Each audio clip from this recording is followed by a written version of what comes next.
Usually people don't cut each other with a knife, but they cut each other in the soul.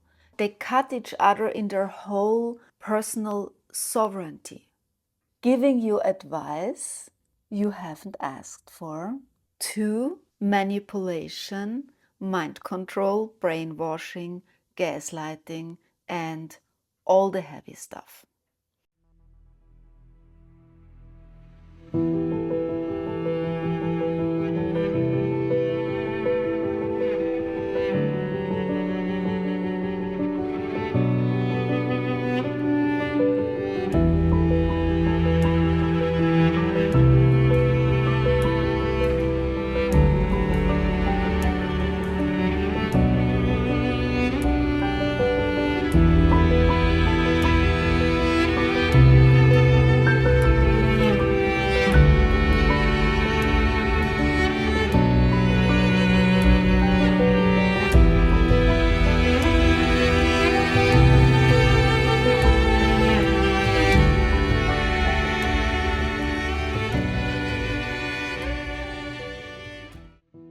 Welcome to my channel. It's May here in Austria, and I went outside with my drone to capture footage for this video, with no idea what I was going to encounter. As always, I asked the spirits of nature for help. And suddenly, the magic happened. Our lake had turned into a mirror, the clouds reflecting on the surface. And I thought, the element water, it's like my inner being, reflecting what's happening in society and making it visible for others.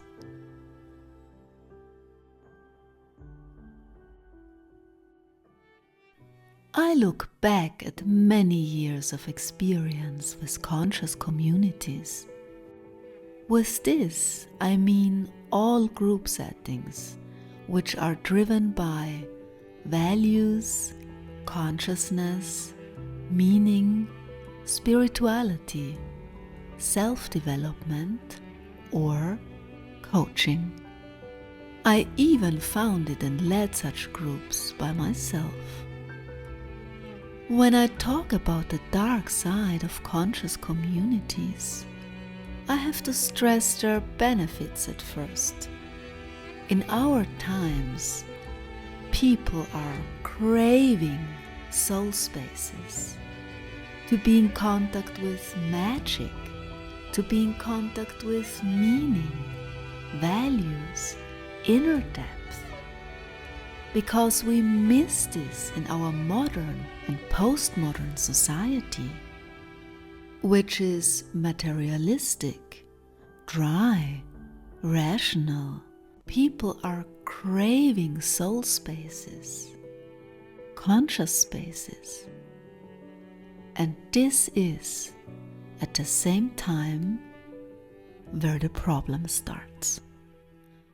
We don't learn this at school or at universities. Many people are a bit naive or immature when it comes to spirituality, inner work, and group dynamics. At the same time, they crave it. This can be a foundation for spiritual abuse and toxic group dynamics. I will focus on 3 examples, 3 categories, which I find most important in our times. First example, people interpreting your experiences and the world for you, telling them how you should act. It can range from a friend giving you advice you haven't asked for, to manipulation, mind control, brainwashing, gaslighting, and all the heavy stuff. So the light form is advice for your life. This can happen, for example, in a women's circle, sisterhood. I have seen this several times. A woman, for example, who has problems finding a partner, and she shares this with the other women in the group, and then she gets advice. You don't find a partner because you don't love yourself enough, and you have to become more independent. You have to attend seminars, and you have to go through transformation processes, and you have to learn to accept yourself and become more radiant, and so on and so on. And then you will find the right partner. This is a mild form of spiritual abuse. Or maybe you have problems with your health, and another person says, "Oh, this is because you're vaccinated against COVID. That's the reason because you feel so bad." So again, this person gives you an interpretation about your health. Or you get advice what to eat, how you should lead your life, with which people you should surround yourself, and so on. Sometimes those interpretations or this advice can be right. Another time it's really dumb. The main problem is it's pushed on you. It's not your own interpretation. Yeah, you can listen to those people, but at the end, you decide as a spiritual, mature human being. Of course, this also happens in families and with friends and with colleagues, but in groups with ethical intent or in spiritual groups, in conscious communities, this happens much more often. Because those groups and communities and seminars, they are about interpreting. They are about giving you narratives or finding narratives for yourself. So it's already built into those gatherings that people push interpretations on you. Here it's important to raise the consciousness, to raise the awareness about spiritual abuse, about who has the agency of interpreting which narrative do I choose. Very often people are not conscious of this. They are not conscious about spiritual abuse. Often they want to do a good thing. Second example, a teaching or ideology telling you how to interpret your experience and the world. This is already more systematic. There is a teaching or an ideology, a structure behind. It's not random. In the first example, someone randomly gives you advice or tells you what to do. Yeah, it's random. It happens maybe once and then it happens never again. And the next time you go to this group, another subject is prominent. But with this, there is a systematic and permanent drive to influence your interpretations and your acts, your spiritual acts. We want to create a new earth, a better world. And in this world, people should, point, point, point. They should become vegan. They should become polyamorous. They shouldn't own individual property. They should give up their ego. There are So many examples. And some of them are religious examples, some of them are political or ideological examples, and some of them are just certain values. Now I come to the most severe forms of interpreting the world for you, your experiences for you, and telling you how to act. Mind control, brainwashing, gaslighting. It's like if someone cuts you with a knife and then tells you, nothing happened. I didn't cut you. Or, this is necessary. You need to be cut because then you will become a better person. We will cut the devil out of you. We will cut the ego out of you. Usually people don't cut each other with a knife, but they cut each other in the soul. They cut each other in their whole personal sovereignty. And they tell you, when I cut you, you will be transformed. You will be part of this great community. You will be enlightened. This is basically what happens. And in spiritual groups or conscious communities, this can happen on a broader scale. It's built into a structure where it's happening. It's built into the teaching.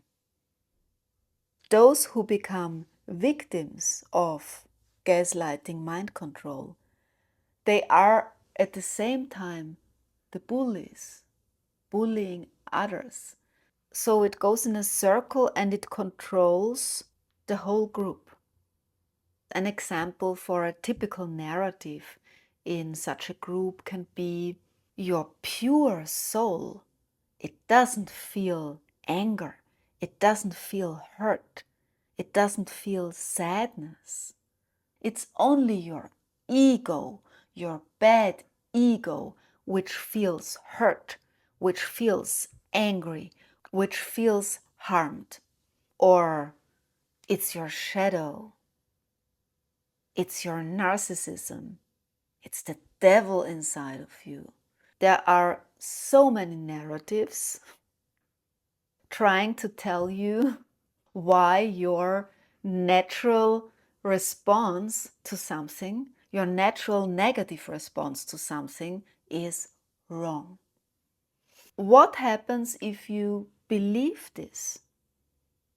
You will get harmed, you will get hurt because your natural boundaries are overstepped. Saying no, screaming, crying, saying, no, this is not good, it doesn't feel good for me. If this is overstepped, then you are open for harm. You are vulnerable. You're open for violence. You're open for being hurt. And mind control, it can reach into all aspects of your life, telling you how to dress, what to eat, which kind of relationships you should have, what you should read, which music you should listen to, how you should talk. It can be basically everything. At the most severe forms, it's the total control of your life. I personally haven't experienced this, the total control. I only experienced milder forms of gaslighting. I was never stuck in a group like that. What makes it difficult sometimes for people to leave such group settings is when they are enmeshed financially with this group, when they work there, when they get their money there, when they are enmeshed with a partner who's also part of this group, when they live there, for example, the housing situation is very close to this group. The more you are enmeshed, the more difficult it is for you to say, okay, bye-bye, I leave, it's not for me. On YouTube, you find many videos from people telling about their experience. Second big example about toxic group dynamics. And this is manipulative communication processes and dialogue formats for community building or self-development. In the German-speaking world, I've stumbled across one format I want to talk about. And this format, it can have different names. Sometimes it's called community building process. Sometimes it's called forum. And it can have other names like sharing or shadow work or whatever. Basically, this communication format is about mirroring each other. People sitting in a circle, one person goes into the middle of this circle and talks about an issue or tells something about himself, herself, opens up with a subject. And then afterwards, this person gets mirrored by all the other people in this circle. It gets feedback. Or another form this can happen is a sharing in a circle for a while. And then in a second step, people start mirroring each other, telling each other how they perceive each other, what they think about each other, what they think about this person, what's wrong with you, how you should behave in another way in order to be more accepted by those other people, and so on. So you basically get feedback about your personality, about yourself.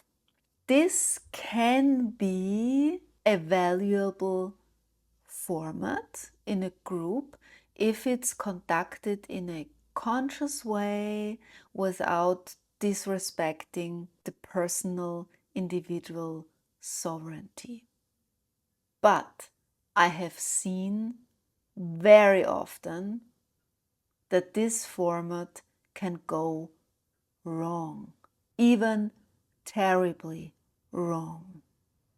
It can hurt people, it can hurt their feelings, it can hurt their self-value, it can mess with your identity, with your feeling you have about yourself, with your self-image. It can manipulate people, it can create guilt trips, it can create a paranoid group dynamic. And I have seen this several times in such communities, in alternative communities. I have witnessed this paranoid group dynamic where people, they are very cautious what they say, what they tell, in front of whom. They're not open and spontaneous anymore. They are like, okay, can I say this now? And if I say this, maybe then I get this feedback and maybe this person will mirror me this way. So I only tell it to certain people. Often it creates the opposite what those kind of groups want to create.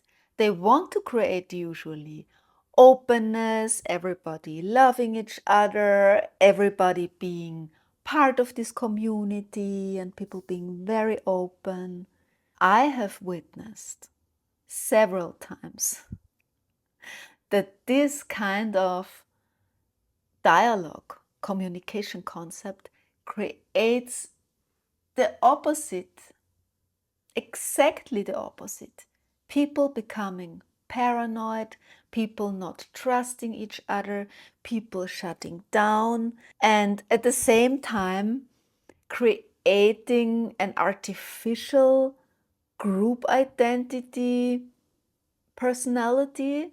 So within the group, they create another type of personality than how they really are. In some groups, this can even lead to mind control and gaslighting again. Third example of toxic group dynamics: shadow work and transformation processes gone wrong. Shadow work and transformation has been very popular during the last 10 to 15 years. And again, it can be a good thing if you do it in a conscious way, respecting the boundaries and the sovereignty of the individual person. What can go wrong with this? First, facilitators or group leaders not being able to hold the process because they are incompetent, because they don't have enough experience, or because they're too ambitious. And this can show in this way: you open up, you get in contact with heavy emotions, maybe you get in contact even with a trauma, and then you're left alone because people cannot deal with this in a professional way. Second example, facilitators or group leaders putting their ideology above the well-being of individual participants. And then they push those participants into experiencing something they are not ready to experience. So they are pressured in the name of the greater good, a better world, better communities, a perfect group. And then those people get harmed. This can happen consciously and it can happen unconsciously. Sometimes it happens unconsciously because people are so identified with this group, also the group leaders, and this high emotionality becomes a driving force by itself. And people think, oh, that's great. I experienced something intense and meaningful. And this group, it's the elite of the spiritual world, or this is the most ethical group, or the group of the most highest values, whatever. So the implicit social code is about high intensity, drama, escalation, transformation, and all those things. Without asking, is it the right thing now at this moment for this person?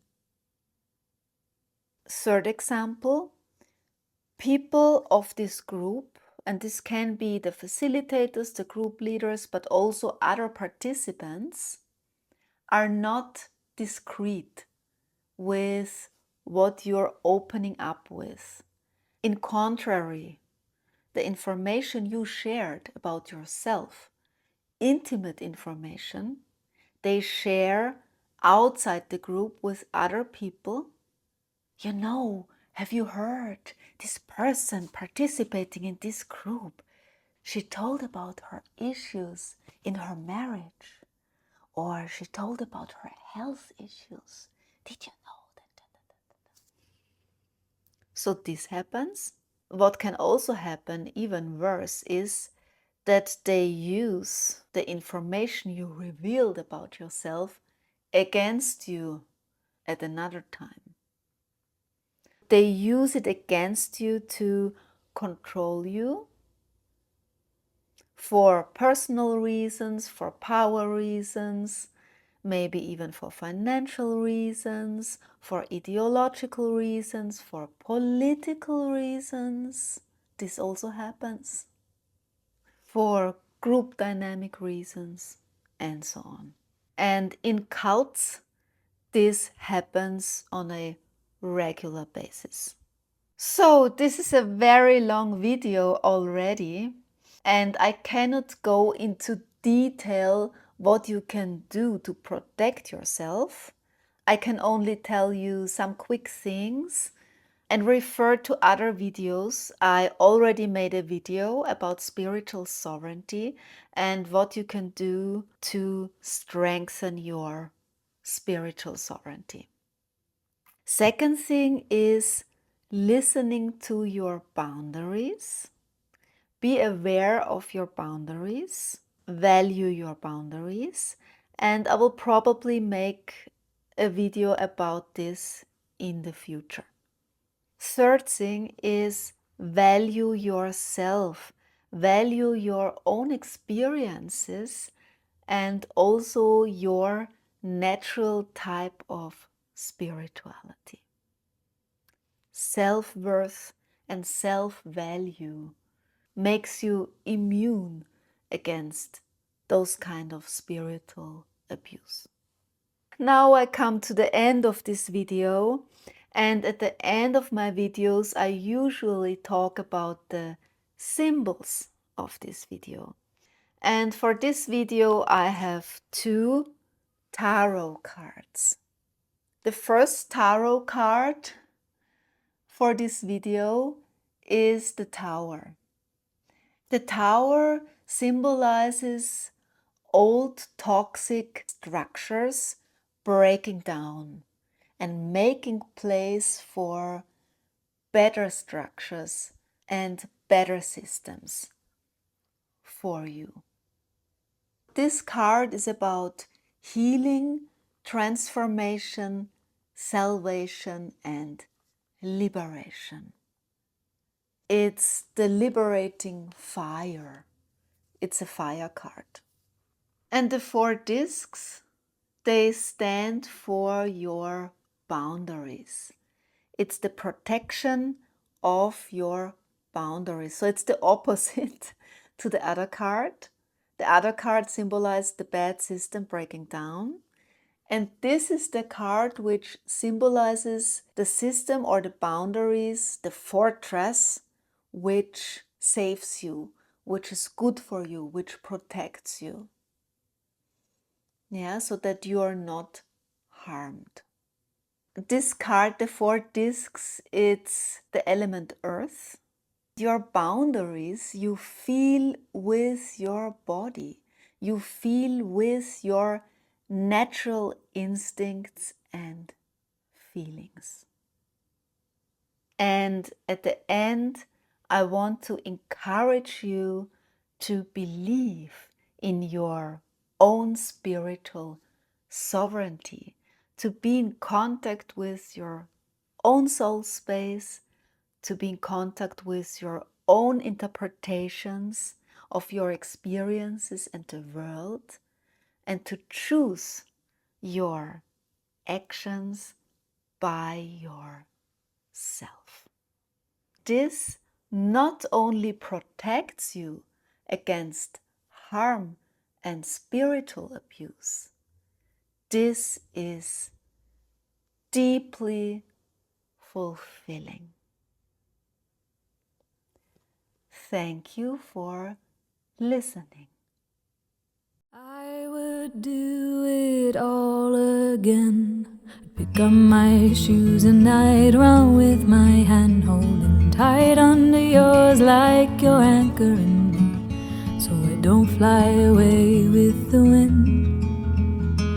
And I can't believe that we're strangers now, and it feels weird to me that you don't know how I've been recently, and I don't know how you are too.